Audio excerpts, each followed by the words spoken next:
Shades of Grey, Chapter 13. Will was cutting the grass around the house. He swung the scythe in wide arcs, trying to maintain the easy rhythmic movement he remembered from watching Fred. Meg sat on the porch with her favorite of the half-grown chickens in her lap. "Someone's coming, Will," she said. Will straightened up, flexing his arms, the rest of them from the tight grip on his tool's handle. Turning, he saw a tall, dark-haired man limping up the lane. "Hey," the man called, waving. Will leaned his scythe against the fence and went to meet the stranger. I need a place to spend the night," the man said. "A young fellow back at the store directed me here, but he didn't say it was so far." Under his tan, the man's skin had a grayish tint, and his eyes were sunken in his thin face, as if he had been ill. Will wondered why the Rileys or the Browns hadn't put him up instead of sending him several miles further on. Then the truth hit him. "You're a Yankee, aren't you?" His mouth felt dry as he spit out the words, realizing with surprise that it had been weeks since he'd thought about and hated the Yankees. The man's jaw tightened as he nodded. "Union Cavalry. I was wounded just before the war ended, and now I'm finally on my way home. I'm going to Storm," he said, gesturing toward the lowering clouds of the western sky. "So if I could just get sleep in your barn tonight." His voice faded and he swayed a little. Meg spoke up. "Help him over to the shade while I get some water." The man swayed again and Will automatically grasped his arm to steady him. He led him to the stump under the oak tree where he sat to split kindling. Just as Meg came running back from the spring with the water, Aunt Ella hurried over from the house. Will watched the man struggle to his feet, surprised that a Yankee would have good manners. Sit down, commanded Aunt Ella. The man sank back onto the stump. His hands shook as he reached for Meg's dipper. "Will," Aunt Ella said quickly, "go find your uncle. And you, Meg, bring me the butter from the spring house." Aunt Ella disappeared into the kitchen, and his cousin hurried to get the butter. Will scowled. Imagine wasting their carefully hoarded round on a Yankee. Hands in his pockets and chin thrust out, he started toward the buckwheat field. His stomach lurched at the thought of 3 biscuits that had been left over from dinner, thickly smeared with golden butter, disappearing into the Yankee's mouth.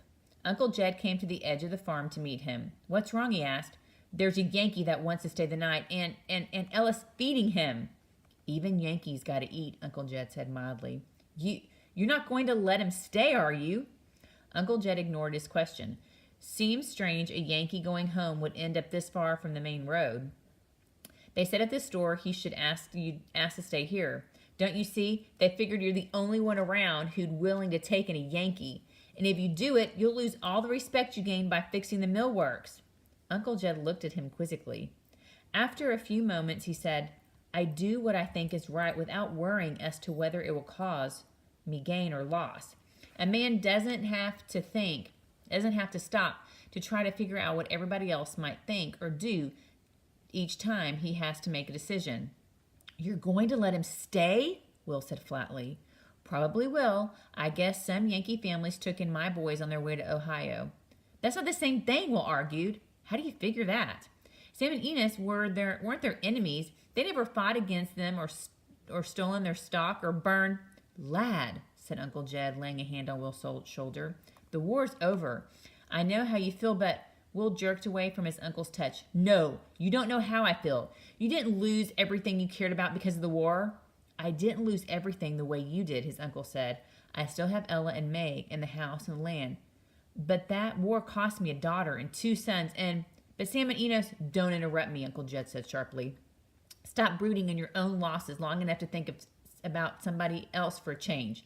Sam and Enos are alive and healthy, and I'm thankful for that. But they're a loss to Ella and me. They'll settle in Ohio. They'll marry and raise families there instead of Virginia." He paused and looked at Will. "How do you think I felt when my boys left home at 16 because these 2 armies hadn't left us enough food to go around?" he asked. "How do you think I felt when I realized I'd never be able to buy a seed and livestock to get this place back on its feet if those boys didn't find work and send home their earnings? And how do you think I felt when folks I've known all my life treat me like a stranger, or maybe an outlaw, because I acted on my beliefs instead of theirs?" Will's face burned with shame. "I guess I never thought of any of those things. Now, you've been so busy feeding your own feelings of hate and anger that you haven't been able to think about much else." I'm sorry, sir," Will mumbled. His knuckle jaw tightened. I've told you not to call me sir, he said harshly. I forgot, Will said, unable to meet his uncle's eyes. Well, see that you don't forget it again. Uncle Jed turned on his heel and started toward the house. Will followed several paces behind him. He was shaken by his uncle's anger and by the realization of how self-centered he'd been. He'd never given a thought to how Uncle Jed might feel. He wished he hadn't slipped and said, sir. There was no need to be more obvious about not wanting to call his uncle by name. When they reached the corner of the spring house, Uncle Jed lengthened his stride and walked toward the stranger. The young man struggled to his feet and held out his hand. James Woolley from Pennsylvania, he said. Uncle Jed shook hands with him. Jed Jones, he said. I understand you need a place to stay for the night. From the looks of you, better plan on resting here a week or so before you go on. Without waiting to hear more, Will turned and went back into the yard. He welcomed the thought of the physical exertion as he watched the grass fall before the scythe, and he tried not to think about his confrontation with Uncle Jed.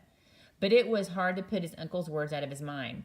When he went inside for supper, the side of the table set for 5 made Will's stomach knot up as if he had been punched. I'm going upstairs, Aunt Ella said stiffly. All of a sudden, I'm not hungry anymore. It was hot in his attic room, hot and stuffy. Quietly, he opened the door he'd slammed as he came in, hoping to create some cross-ventilation, though the air outside was oppressively still. From downstairs, he heard the stranger's voice. Isn't your son eating with us? Will's my nephew from Winchester. He lost his family, so he came to us. Winchester? No wonder he's unhappy to see me. People there suffered terribly during the Union occupation. Will hesitated at the door, half tempted to stand there and listen, but he heard Aunt Ella say, Take this on up to him, Meg. He's bound to be hungry after sifting the yard. Tiptoeing to the bed, Will laid down with his arm across his face. He heard his cousin's bare feet on the steep stairs and her timid knock on the open door. Sitting up, he turned toward her and blinked, hoping she'd think she'd awakened him. Ma sent you up a plate, she whispered. I'll just leave it on your table so you can eat it when you're ready. Will felt a wave of affection for his cousin. Thanks, Maggie said. I guess I'm hungrier than I thought I was. She looked at him levelly. When you come to breakfast in the morning, I think you'll find that Jim's a good person, even if he is a Yankee.